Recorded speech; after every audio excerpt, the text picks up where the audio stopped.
Christian knocked and waited, but he heard nothing. He was afraid and worried. The king may not let me in because I strayed from the path, and I'm so filthy, and my clothes are so ragged. Christian knocked again. He called out, "Are you willing to let this poor pilgrim in?"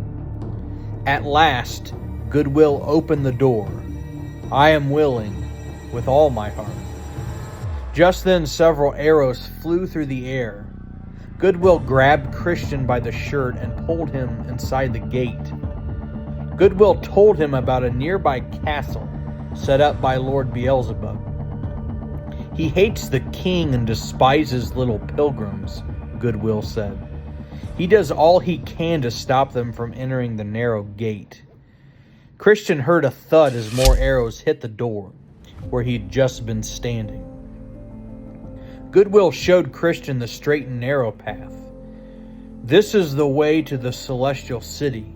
It's clear all the way there." Christian saw the path and asked, "So I can't get lost?" "The path is clear all the way," Goodwill replied. "But many other paths cross it. They're wide and crooked, and they can lead you the wrong way. The right path is obvious, but it isn't always the easiest." Christian asked Goodwill, "Where can I be freed from this burden?" His shoulders were terribly sore from carrying it so long. "Bear your burden a little longer," Goodwill said. "You must continue your journey until you come to the place of deliverance. Only there can your burden be removed. But first you must go to the house of the interpreter," Goodwill explained. "He'll show you excellent things to help you on your journey." "Welcome, little pilgrim," the interpreter said. "The king placed me here to prepare you for the many challenges you will face on your journey." They entered a dirty room. Interpreter asked a man to sweep the room, which filled the room with dust. Christian began to cough. Interpreter asked another helper to sprinkle the room with water. This made the dust settle to the floor so it could be easily cleaned. "The dust is our sin," interpreter said, "and the sweeping broom is like trying to fix our sin by following all sorts of rules. The sprinkled water is like the king's mercy and grace, which are the only way to remove dirt from our lives. It is not through our efforts that we become clean, but only by trusting in the king to purify us." In the next room, Christian saw two boys named Passion and Patience. They were getting gifts, but were told to wait a year to receive them. Passion couldn't sit still. "Give it to me now," he whined, but Patience sat quietly.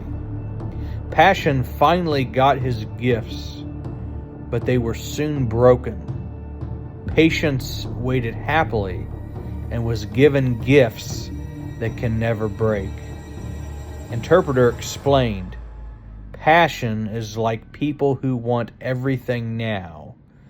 Patience is like those who trust the king and are willing to wait. Their reward will last forever." Then Christian saw a fire. A wicked man poured water on it, but the fire would not go out. Behind the wall was a kind and gracious man who kept the fire burning with oil. "What does this mean?"